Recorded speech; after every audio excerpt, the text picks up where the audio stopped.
चलो बच्चों, तो आज हम लोग इकोनॉमिक्स में चैप्टर नंबर 7 शुरू करते हैं, जिसका नाम है इंडियन इकोनॉमी। इंडियन इकोनॉमी हमारे भारत देश के बारे में इस चैप्टर में हमें काफ़ी सारी नई चीज़ें सीखनी हैं।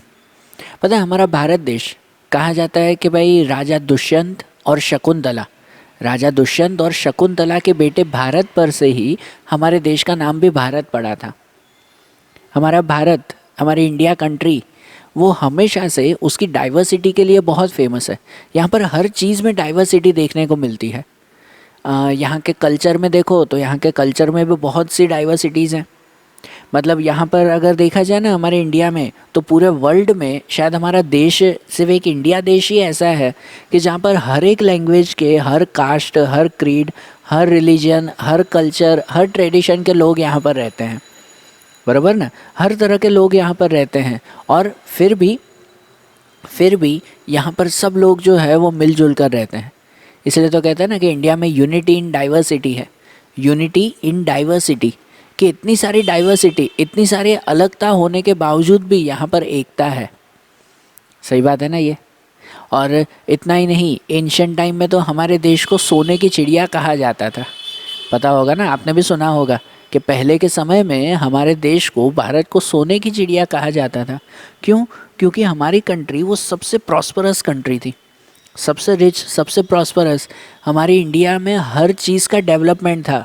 एग्रीकल्चर, अगर हैंडीक्राफ्ट की चीज़ें अगर कहें, पहले के समय मशीनरीज नहीं थी, सब चीज़ें हाथों से बनती थी।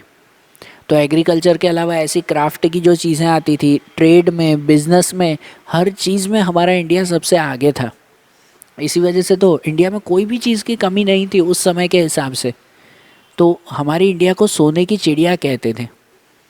लेकिन फिर धीरे धीरे जैसे हमारी इंडिया में फॉरेनर्स आए, फॉरेनर्स मतलब कि दूसरे देश के लोग जैसे जैसे आए यहाँ पर, तो हमारी कंट्री को उन्होंने बहुत एक्सप्लॉइट किया, बहुत एक्सप्लॉइट किया। हमारी कंट्री में ये भी माना जाता है ना कि भाई हमारे यहाँ पर भारत देश में ऑलमोस्ट यहाँ के लोग अभी भी और पहले से ही एकदम काम नेचर के माने जाते हैं। काम नेचर, एकदम शांत। लड़ाई झगड़ा करना या दूसरों को जो है वो बदला लेना, ऐसी फीलिंग्स हमारे इंडियंस में बहुत कम है। बराबर, पहले से ही नहीं थी। इसकी वजह से तो, और हमेशा हम लोग जो है वो हर किसी को वेलकम करते थे, हर किसी को वेलकम करते थे। तभी तो हमारे देश में जो भी फॉरेनर्स आए ना, हमने सबको वेलकम किया। लेकिन वो लोगों ने यहाँ पर आकर इंडिया को बहुत एक्सप्लॉइट किया। जैसे 16 से 19 सेंचुरी के आसपास, 16th सेंचुरी के आसपास हमारे यहाँ पर मुग़ल पीपल आए थे, बाहर के देशों से मुग़ल पीपल आए। वो यहाँ पर राजा बन के रहे और उन्होंने यहाँ पे काफ़ी एक्सप्लॉइटेशन किया, बहुत यहाँ पर जो है वो समझो लूटपाट मचाई उन्होंने।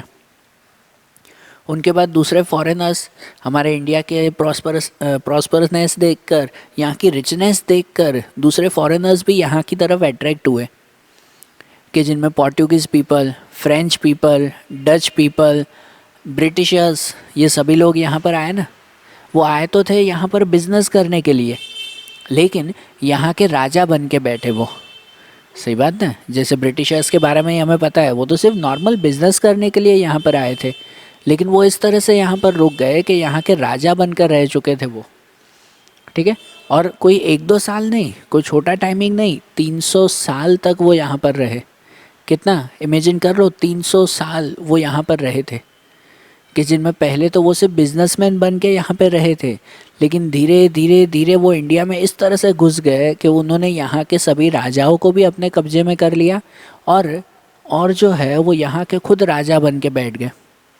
और ये 300 सालों में ब्रिटिशर्स का जो ये टाइमिंग था, कि ये जो टाइमिंग था उस वक्त उन्होंने यहाँ पर अपनी राजाशाही से, पता है, उन्होंने अपनी कंपनी शुरू कर दी थी, ईस्ट इंडिया कंपनी, कि उनकी मदद से उन्होंने इंडिया को इतना एक्सप्लॉइट किया, इतना लूटा, कि जो क्या कह सकते हैं, इंडिया जो सोने की चिड़िया थी ना, अब उसका नामो निशान भी नहीं था।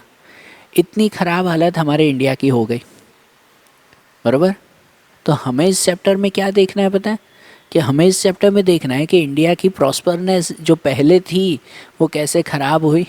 उसके बाद जब ब्रिटिशर्स यहाँ से चले गए, जब हमें फिर से आज़ादी मिली, फिर से हमारा देश हमारा हो गया, तो उसके बाद हमारी कंट्री की कैसी कैसी कंडीशंस हुई, वो सब पॉइंट्स हमें इस चैप्टर में देखने हैं। ठीक है। कि जिनमें आज हम लोग सबसे पहला पॉइंट अगर देखें ना, तो वो सबसे पहला पॉइंट आता है कि भाई Indian economy before independence, independence से पहले हमारे यहाँ की इकोनॉमी कैसी थी, मतलब जो ब्रिटिशर्स का टाइमिंग था वो। अगर ब्रिटिशर्स से भी पहले का टाइमिंग देखें ना, तो उसके बारे में सिर्फ इतना जानो कि ब्रिटिशर्स से भी पहले तो हमारी कंट्री सबसे रिच कंट्री थी। जनरली कोई भी कंट्री में पता है ना 3 तरह के सेक्टर्स माने जाते हैं।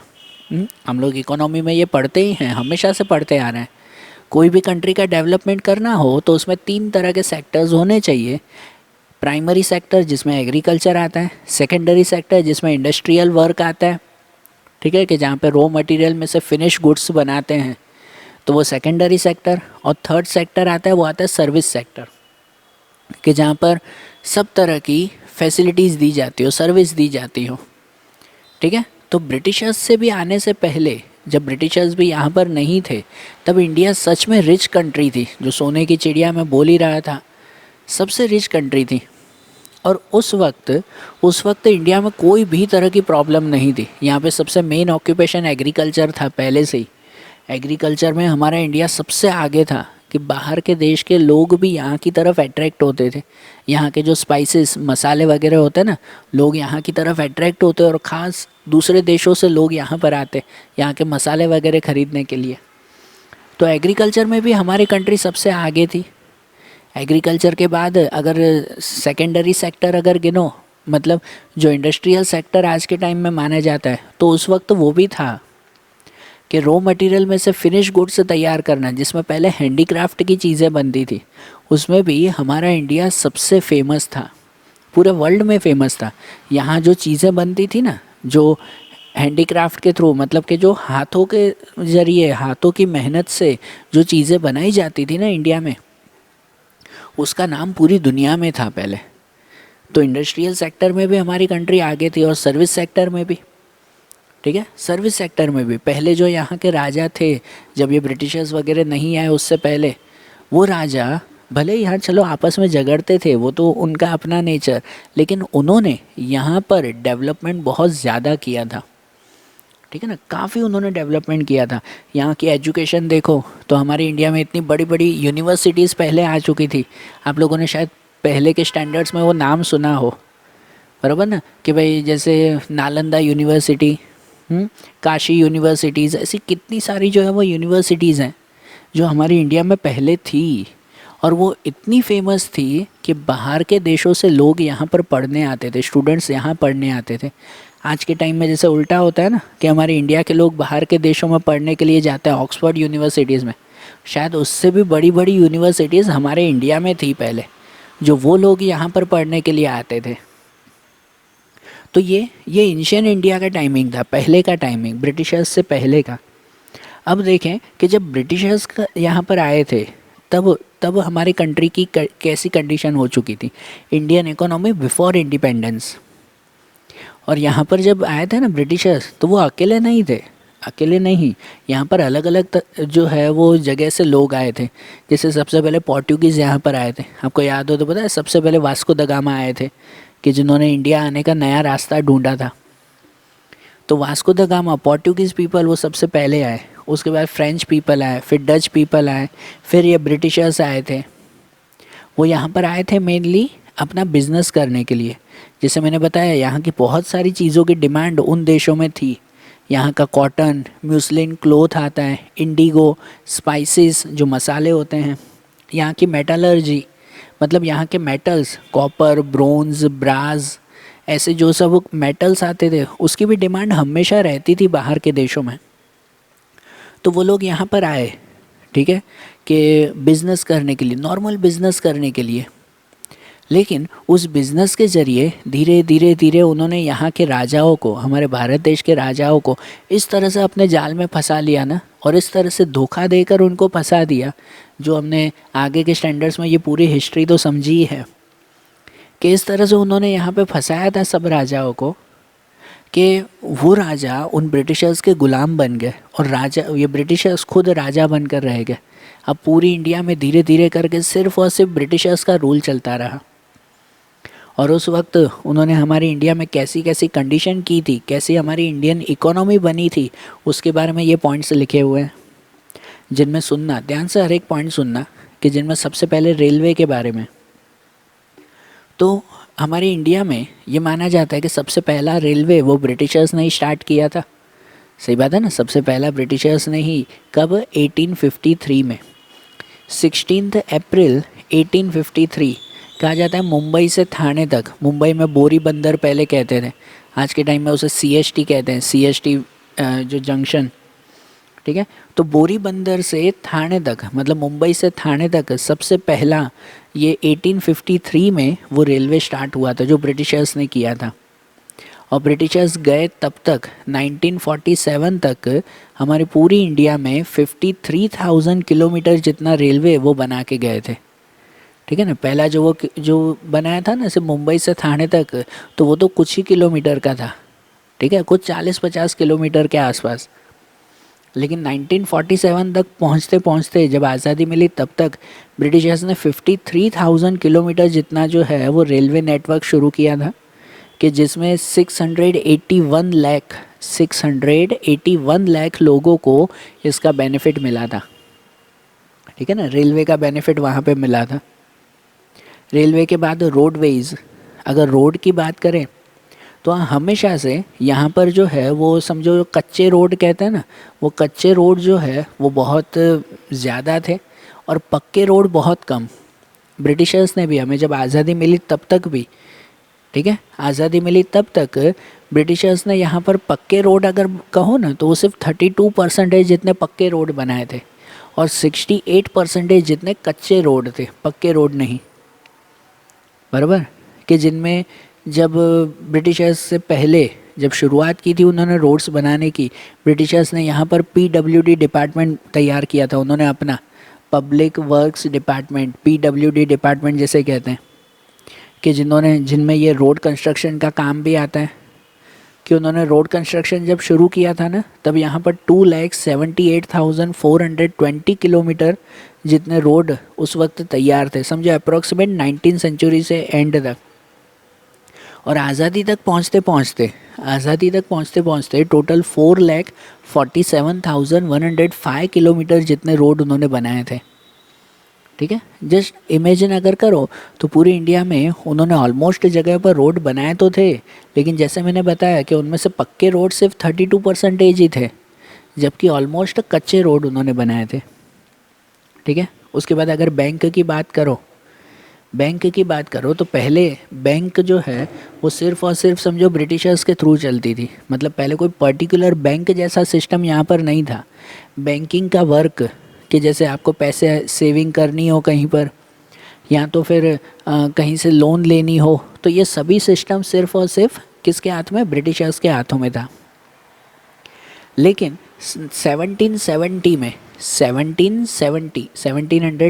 में सबसे पहली प्राइवेट बैंक वो हमारे इंडिया में शुरुआत हुई थी। ब्रिटिशर्स के अलावा भाई पहली बैंक यहाँ पे शुरुआत हुई, ऐसे समझो। पहले ये सब वर्क से ब्रिटिशर्स संभालते थे, लेकिन उसके बाद ये पहली बैंक शुरू हुई 1770 में। और आज़ादी मिलते मिलते 1947 तक आते आते पूरी इंडिया में 700 जितनी बैंक बनी। कितनी बैंक टोटल? 700 जितनी बैंक उन्होंने तैयार की यहाँ इंडिया में, कि जिनमें RBI, reserve bank of India, उसकी शुरुआत भी हमारे ये ब्रिटिशर्स करके गए थे।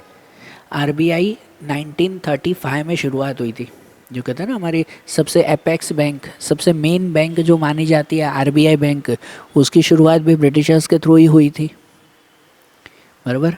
बैंक के बाद दूसरा आता है, वो आता है सोशल स्ट्रक्चर।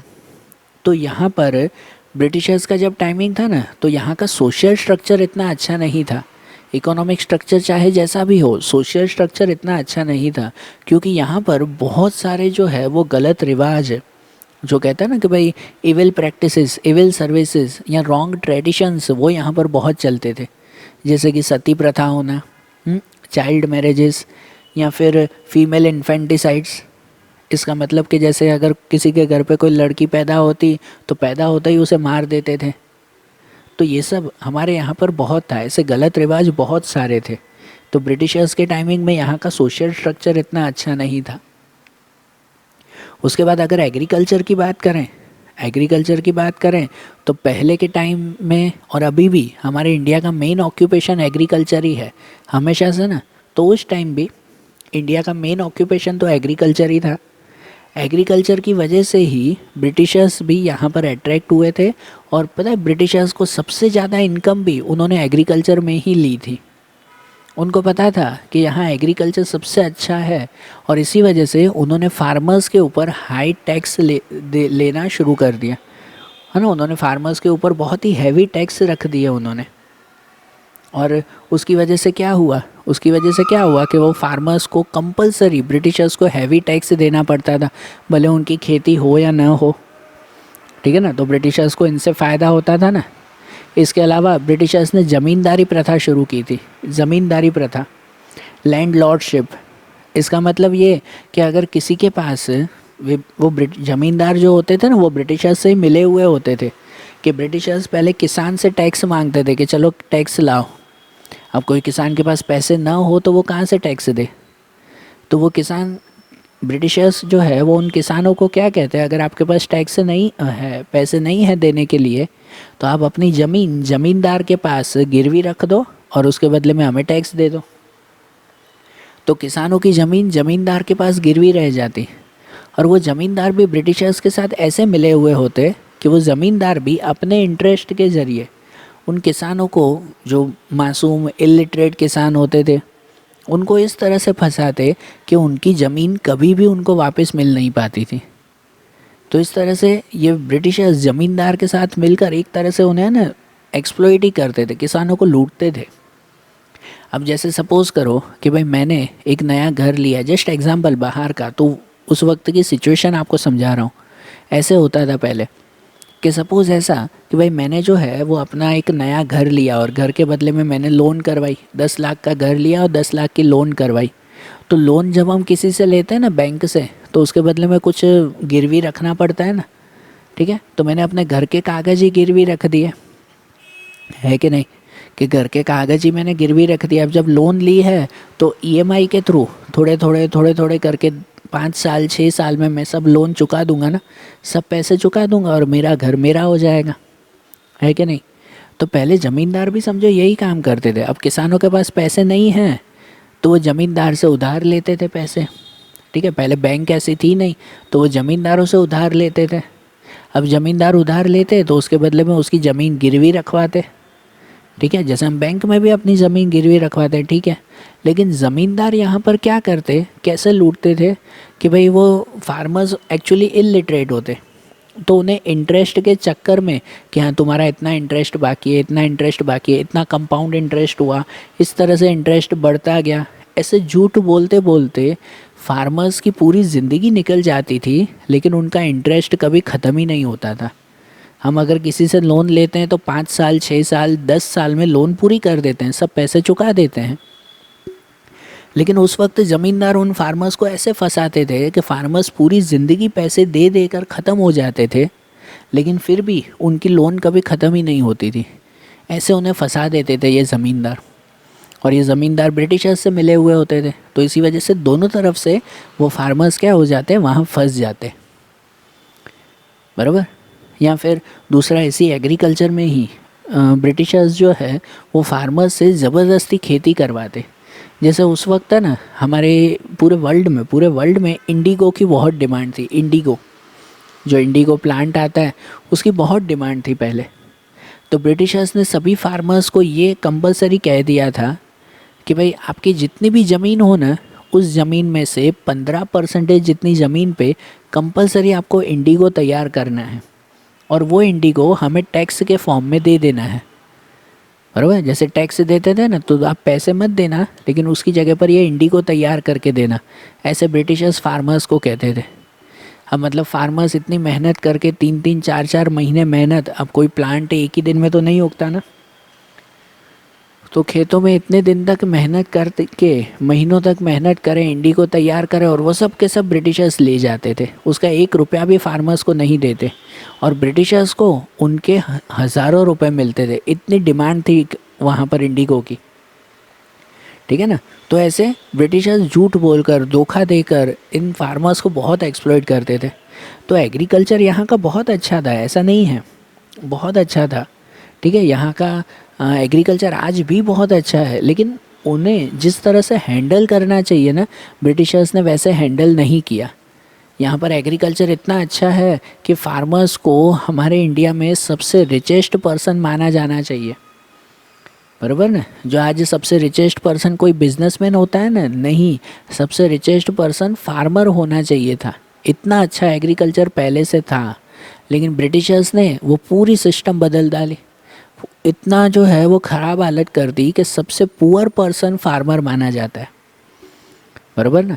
कि हमारी इंडिया जो है वो एग्रीकल्चरल कंट्री है। आप इमेजिन तो करो, यहाँ पे एग्रीकल्चर सबसे मेन है, तो फिर अगर एग्रीकल्चर मेन है तो एग्रीकल्चर में काम करने वाले फार्मर्स तो वो तो रिच होने चाहिए ना, सबसे रिचेस्ट पर्सन वो होने चाहिए। लेकिन सबसे पुअरेस्ट पर्सन वो कहलाते हैं फार्मर्स, वो इन ब्रिटिशर्स की वजह से, ठीक है ना, ब्रिटिशर्स की ऐसी पॉलिसीज़ की वजह से। और एग्रीकल्चर के बाद जो लैंड रिवेन्यू आता है, उस लैंड रिवेन्यू में भी यही कंडीशन समझो, लैंड रेवेन्यू में भी, कि यहाँ पर ब्रिटिशर्स जो ज़मीन का टैक्स देते हैं ना, अभी भी आज के टाइम में भी आप लोग जो है वो लैंड रेवेन्यू पे करते हो आप लोग लैंड रेवेन्यू पे कैसे पे करते हो? तो जनरली ये होता है ना, आपके घर पे पता है वो वेरा बिल आता है ना, प्रॉपर्टी टैक्स वेरा बिल आता है कि नहीं? उसमें क्या होता है जनरली कि भाई आप लोग इंडिया में इतनी ज़मीन पे अपना घर बनाया है, मतलब आप भारत देश की इतनी ज़मीन यूज़ कर रहे हो, तो उसका टैक्स हर साल आपको इंडिया को देना पड़ता है, गवर्नमेंट को देना पड़ता है, बराबर ना। ये एक तरह का लैंड रेवेन्यू कहलाता है, समझ आ रहा है? जिसका जितना बड़ा घर होगा उतना उससे ज़्यादा टैक्स देना पड़ेगा, बराबर। तो ये तो गवर्नमेंट का हक है, वो बात ठीक है। लेकिन ये जो जब ब्रिटिशर्स यहाँ पर आए थे ना, पहले सिर्फ राजा महाराजा लोगों से टैक्स लेते थे, राजा महाराजा लोगों से टैक्स लेते थे, वो बहुत कम टैक्स लेते थे, क्योंकि राजाओं को पता था कि हाँ भाई लोगों से टैक्स लेना ज़रूरी है, तभी जो है वो पूरा देश चल पाएगा। लेकिन वो टैक्स लिमिटेड लेते थे, लोगों को फ़ायदा ज़्यादा देते थे। लेकिन जब ब्रिटिशर्स के हाथ में ये पूरी कंडीशन आ गई ना, ब्रिटिशर्स अब खुद राजा बन गए, मतलब ये लैंड रेवेन्यू कलेक्ट करने का पूरा सिस्टम वो उनके हाथ में आ गया। तो ब्रिटिशर्स अपने मन के हिसाब से लोगों से टैक्स लेना शुरू कर दिया उन्होंने, ठीक है ना, अपने मन के हिसाब से। और इसमें जो ज़मींदार थे वो उनका साथ देते थे। तो वो क्या करते ये ब्रिटिशर्स, कि जो उनके साथी होते ना, अपने मतलब जो दूसरे ब्रिटिशर्स यहाँ रहते या उनके लिए जो काम करते, उनसे बहुत कम टैक्स लेते थे। और दूसरे लोगों से जो खासकर गरीब होते, फार्मर्स जो कहलाते, वही उनसे बहुत ही हैवी टैक्स लेते थे। और अगर कोई पर्सन समझो भाई टैक्स नहीं भी दे रहा है, ये लैंड रेवेन्यू नहीं दे रहा है, तो उसके ऊपर उल्टा फ़ाइन भी देते, उन्हें पनिशमेंट भी देते थे, ठीक है ना। तो आज के टाइम में जितना जो है वो टैक्स दिया जाता था ना, उससे कहीं ज़्यादा टैक्स वो पहले ब्रिटिशर्स उनसे लेते थे। तो ये भी एक तरह से समझो कि उनका एक्सप्लॉयटेशन होता था फार्मर्स का। इसकी वजह से तो पहले के टाइम में जो रिच पर्सन थे वो और रिच होते गए, क्योंकि ब्रिटिशर्स उन्हें सपोर्ट करते थे। और जो पुअर पर्सन थे वो और पुअर होते गए, क्योंकि ब्रिटिशर्स उन्हें लूटते थे, बराबर। ऐसा सिस्टम होता था ना। इसके बाद भी वही है, हाई रेट ऑफ टैक्सेस, कि भाई पहले के टाइमिंग में जो गवर्नमेंट, ब्रिटिश गवर्नमेंट जो थी, वो सबसे टैक्स भी अलग अलग तरह से लेती थी, कोई एक जैसा टैक्स नहीं था सबसे। कहा जाता है कि 1876 में दादा भाई नवरोजी यहाँ पर थे, दादा भाई नवरोजी, और उनकी कैलकुलेशन के हिसाब से ऐसे पता चलता था कि भाई जो रिच पर्सन थे ना पहले के टाइम में, रिच पर्सन जो ब्रिटिशर्स के साथ रहते थे, उनको सिर्फ 8% टैक्स देना पड़ता था। कितना? 8%। जब इमेजिन करना खाली परसेंटेज के हिसाब से, जो रिच पर्सन है उन्हें 8% टैक्स देना पड़ता था, और जो पुअर पर्सन होते हैं ना, फार्मर्स या कोई भी पुअर पर्सन, उन्हें 15% टैक्स देना पड़ता था।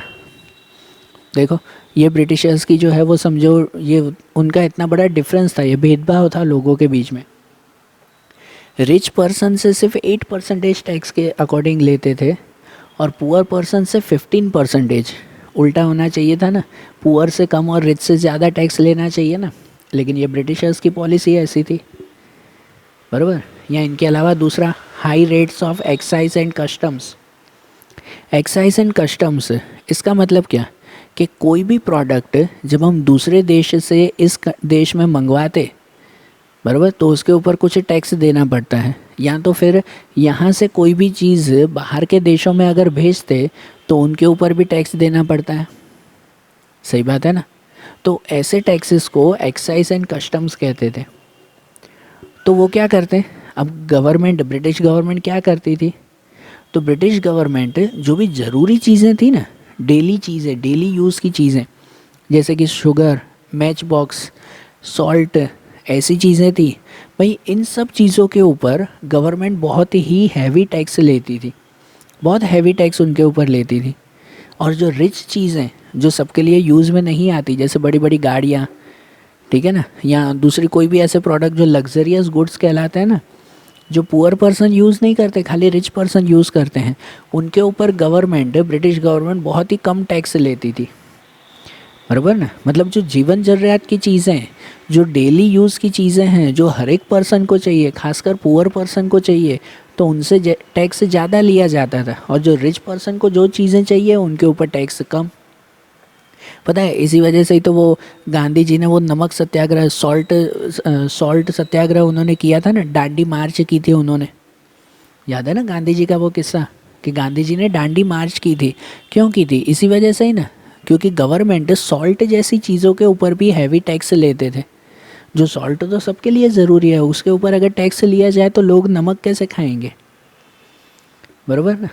और वो क्या करते थे पता है, वो ये ब्रिटिशर्स का उनके ऊपर एक्चुअली जो है वो कैसे होता था कि सपोज़ अगर यहीं पे कोई अगर क्या कहते हैं, कोई एक क्लोथ का अगर एग्जांपल ले लो, ब्रिटिशर्स क्या करते थे, यहाँ का क्लोथ वो इंग्लैंड लेके जाते, बराबर ना, इंग्लैंड यहाँ से जो है वो लेके जाते थे यहाँ का क्लोथ, और फिर इंग्लैंड से वही क्लोथ उसके ऊपर कुछ भी वर्क नहीं, या तो बहुत ही माइनर वर्क करके वही क्लोथ फिर घुमा कर वापस इंडिया में लेके आते।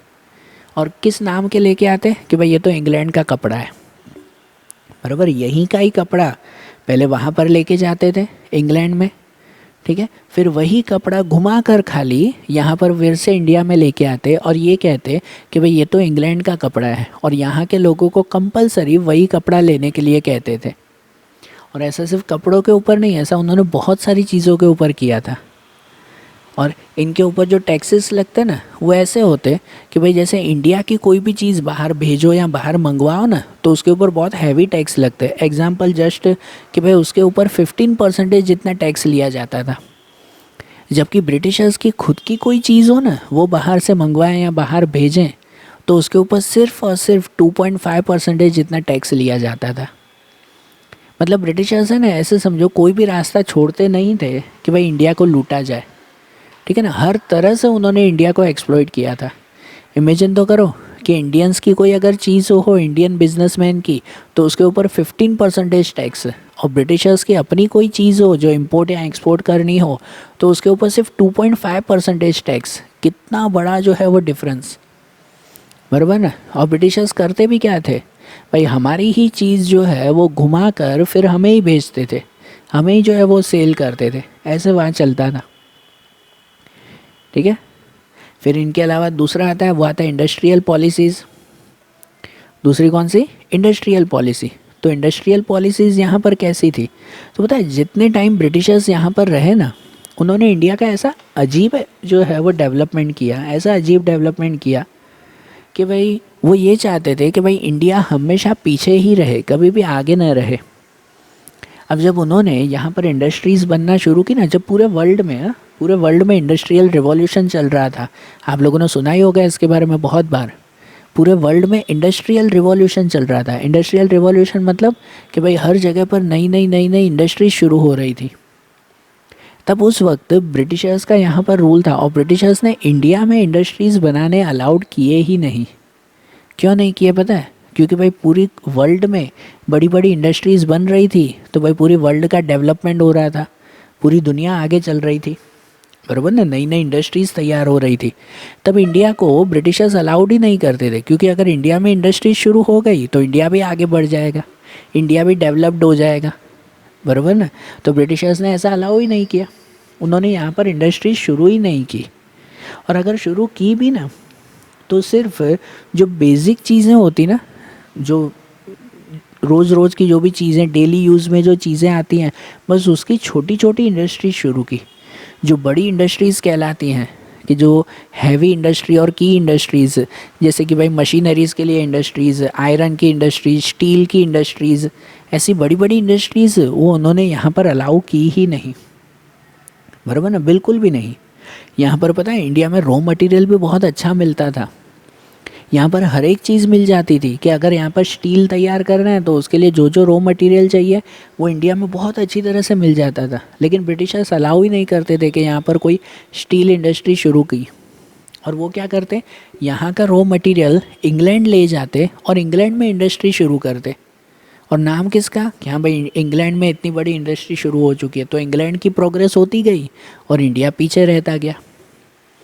ठीक है ना, ऐसी उनकी इंडस्ट्रियल पॉलिसी, ऐसे उनके रूल्स थे। तो ये थे ना, ये भी तो अजीब रूल्स ही थे ना उनके लिए। फिर इनके खिलाफ भी बहुत सारी मूवमेंट्स हुई थी, बहुत सारी लड़ाइयाँ हुई थी कि भाई इंडिया में भी तो ऐसे शुरू होनी चाहिए। फिर धीरे धीरे जाकर यहाँ पर कुछ कुछ बड़ी बड़ी इंडस्ट्रीज शुरू हुई, लेकिन वो भी लिमिटेड। ब्रिटिशर्स अलाउ ही नहीं करते थे कि यहाँ पर ज़्यादा से ज़्यादा इंडस्ट्रीज़ बन सके। अगर वो ना होते ना, ये एक रियल बात मानी जाती है कि अगर ब्रिटिशर्स न होते और जब पूरे वर्ल्ड में जब इंडस्ट्रियल रिवॉल्यूशन चल रहा था, नई नई इंडस्ट्रीज़ बन रही थी, उस वक्त अगर इंडिया में भी नई नई इंडस्ट्रीज़ बन जाती ना, तो आज इंडिया भी बाकी बहुत सारी कंट्रीज़ की तरह इंडिया भी एक डेवलप्ड कंट्री हो जाता। बराबर ना, इतना पीछे नहीं रहता इंडिया। ये सब रीजंस हैं उनके लिए। यहाँ दूसरा पॉइंट आता है इकोनॉमिक एक्सप्लॉयटेशन। तो इकोनॉमिक एक्सप्लॉयटेशन जो आगे हमने देखा वही, कि जो ब्रिटिशर्स की इतनी अजीब अजीब पॉलिसीज़ थी, अजीब अजीब रूल्स थे, कि वो डायरेक्टली या इनडायरेक्टली वो यहाँ पे बस एक्सप्लॉयटेशन ही करते थे और कुछ भी नहीं, लूटते ही थे। जैसे हमने एग्रीकल्चर में देखा कि अलग अलग रूल्स बनाकर हैवी टैक्स उनसे लिया जाता है, इंडस्ट्रीज़ यहाँ पर शुरू नहीं की जाती थी। तो ये सब जो है वो प्रॉब्लम्स होती ना उनमें। बराबर ना। उसके बाद जैसे आता है वो आता है एक्सप्लॉयटेशन ऑफ आर्टिशंस। आर्टिशंस मतलब यहाँ पे जो हैंडमेड जो भी वर्क करते थे वो, ठीक है ना, जो भी यहाँ के आर्टिशंस कहलाते हैं हमारे इंडिया के, तो उनको भी ब्रिटिशर्स ने बहुत एक्सप्लॉइट किया। जैसे जस्ट एग्जांपल दें कि भाई पहले जो कपड़े बनते थे वो भी हाथ से बनते थे, यहाँ के आर्टिशंस कपड़े हाथ से बनाते थे। लेकिन फिर ब्रिटिशर्स ने क्या किया कि यहाँ का ही रॉ मटेरियल वो इंग्लैंड ले जाते, वहाँ पर उसमें से खुद कपड़ा तैयार करते, इंडिया का ही कपड़ा, और वही कपड़ा जो है वो फिर से इंडिया में लेकर आते और कहते कि ये इंग्लैंड का कपड़ा है, जो मैंने पहले भी आपको बताया। और इस तरह से वो कंपलसरी फिर यहाँ के लोगों को ये कहते कि हमारा ही कपड़ा खरीदना है, दूसरे कपड़े नहीं। तो लोगों को कंपलसरी, हाँ ज़बरदस्ती वो जो है वो लोगों से खरीदवाते थे कि यहाँ पे लोगों को कंपलसरी उनका ही कपड़ा खरीदना पड़ता था। तो जो लोग आर्टिशंस थे, मतलब जो खुद हाथ से कपड़ा बनाते थे, उनकी चीज़ें कोई ख़रीदता ही नहीं था। बराबर ना, सब जो है वो ये ब्रिटिशर्स की चीज़ें खरीदते हैं। और ब्रिटिशर्स कैसे वो ठाठ माठ बताते ना अपना, कि देखो हमारे यहाँ पे तो ऐसे सूट कोट में रहते हैं, ऐसे अच्छी तरह से रहते हैं, भाई आप लोग तो धोती कुर्ते में रहते हो। तो कैसे वो एक दिखावा दिखाकर ब्रिटिशर्स ज़बरदस्ती इंडिया के लोगों को अपनी चीज़ें बेचते थे। ठीक है ना। और इसकी वजह से जो है वो यहाँ के जो आर्टिशंस थे वो एकदम एक्सप्लॉइट होते गए, बहुत ही उन्हें जो है वो कहते हैं ना कि भाई और पुअर होते गए। इनके लिए भी पता है भाई, बीच में गांधी जी ने जो है वो ये चरखा चलाना शुरू किया था। चरखा चलाने का उनका मेन मकसद क्या था कि भाई अपनी खुद की चीज़ें बनाओ, खुद का कपड़ा बनाओ, ब्रिटिशर्स का कपड़ा पहनना बंद कर दो। ऐसी मूवमेंट शुरू हुई थी ना, जिसे स्वदेशी मूवमेंट कहते थे। और सिर्फ कपड़े में नहीं, ऑलमोस्ट हर चीज़ों में ऐसा होता था। ठीक है, हर चीज़ में ब्रिटिशर्स अपनी चीज़ें जो है वो कंपलसरी कहते थे लोगों को कि भाई यही खरीदनी है।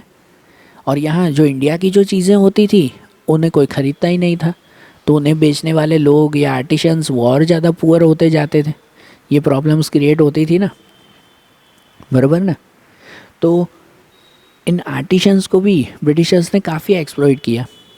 इनके बाद दूसरा आता है, वो आता है इन्वेस्टमेंट पैटर्न। अब इन्वेस्टमेंट पैटर्न ये भी जो है वो ब्रिटिशर्स की एक अजीब सी पॉलिसी थी इन्वेस्टमेंट करने की, कि ऐसा भी माना जाता है कि अगर शायद ये पॉलिसी ब्रिटिशर्स की बरोबर होती ना, तो भी हमारी इंडिया जो है वो काफ़ी डेवलप्ड हो जाती। अब कोई भी कंट्री का डेवलपमेंट अगर करना हो तो इमेजिन करो कि उसमें कंट्री में जो भी चीज़ें हैं हर चीज़ों का डेवलपमेंट होना चाहिए ना, हर चीज़ों में इन्वेस्टमेंट चाहिए। ठीक है, एजुकेशन है, एग्रीकल्चर है, फिर इंडस्ट्रीज़ हैं, फिर जो है वो सर्विस सेक्टर है, हर किसी में प्रॉपर इन्वेस्टमेंट चाहिए ना। जबकि ब्रिटिशर्स उस वक्त क्या करते हैं, उनकी इन्वेस्टमेंट पैटर्न कैसी थी कि ब्रिटिशर्स को जिन चीज़ों में फ़ायदा दिखाई देता ना, उन चीज़ों में वो डेवलपमेंट करते थे, और जहाँ पे उनको फ़ायदा नहीं दिखाई देता तो वहाँ पे वो डेवलपमेंट छोड़ देते थे। लिटरली ऐसा ही कि जैसे कि उन्होंने रेलवे शुरू की, तो आप क्या सोच रहे हो, रेलवे उन्होंने इंडिया के डेवलपमेंट के लिए शुरू की? बिल्कुल भी नहीं। रेलवे में उनको खुद का फ़ायदा होता था कि जो गुड्स का ट्रांसपोर्ट था ना, गुड्स से एक शहर से दूसरे शहर अपना ही सामान भेजना था, वो इजीली भेज पाते थे। इसके लिए तो उन्होंने रेलवे शुरू की। उन्होंने पोस्ट ऑफिस की जो है वो डेवलपमेंट किया, पोस्ट ऑफिस का, वो भी अपने लिए ही कि उनका कम्युनिकेशन ईजी हो, कोई यहाँ के लिए पोस्ट ऑफिस नहीं शुरू की। एग्रीकल्चर में भी जिस प्लेस पर उनको अच्छा खासा बेनिफिट होता था, है ना, जैसे कि पता है मैंने पहले बताया कि भाई वो इंडिगो का प्लांट तैयार करवाते सबसे ज़बरदस्ती।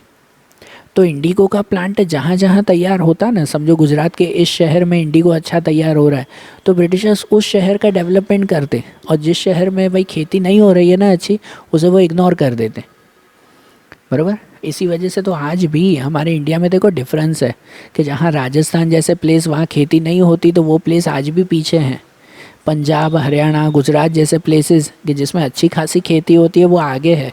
क्यों पता है? ये पहले से ये चलता आ रहा है, क्योंकि ब्रिटिशर्स ने इन जगहों का बहुत डेवलपमेंट किया, और राजस्थान जैसे प्लेस जहाँ खेती होती ही नहीं थी, तो ब्रिटिशर्स ने उन जगहों को इग्नोर कर दिया, रहने तो भाई उसका कोई डेवलपमेंट नहीं करना है। तो वो आज तक पीछे हैं वो प्लेसेस। समझ आ रहा है ना? इनके अलावा एजुकेशन देखो, ब्रिटिशर्स ऐसा चाहते थे, हमारे इंडिया में ब्रिटिशर्स जब आए थे तो वो ऐसा चाहते थे कि इंडिया का डेवलपमेंट कोई जगह पर नहीं होना चाहिए। इसकी वजह से उन्होंने जब यहाँ पर इंग्लिश एजुकेशन शुरू भी की ना, तो वो इस तरह से शुरू की कि सिर्फ बेसिक सब्जेक्ट ही लोगों को पढ़ाए जाते थे। जो बड़ी बड़ी डिग्रीज़ होती ना, जैसे इंजीनियरिंग की डिग्री, डॉक्टरेट की डिग्री, या ये सब डिग्रीज़, वो सब उन्होंने इंडिया में शुरू ही नहीं की, उसका एजुकेशन स्टार्ट ही नहीं किया उन्होंने।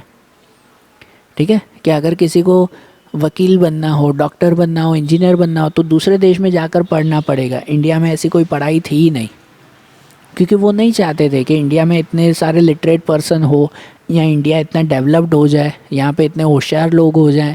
ऐसा ब्रिटिशर्स चाहते ही नहीं थे।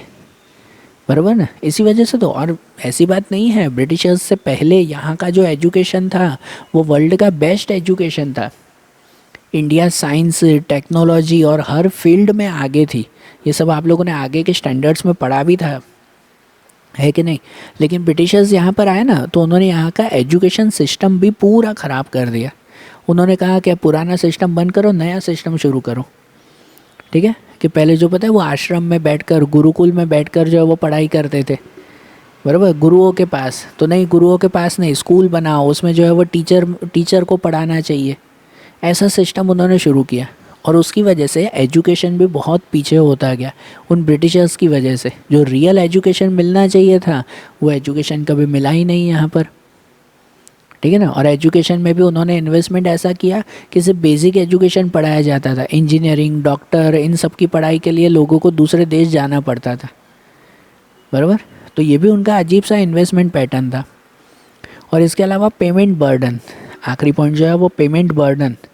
अब ये सुनो, ब्रिटिश गवर्नमेंट यहाँ से के लोगों के साथ, या समझो यहाँ के राजाओं के साथ, वो होम चार्जेस वसूल करते थे। होम चार्जेस मतलब क्या?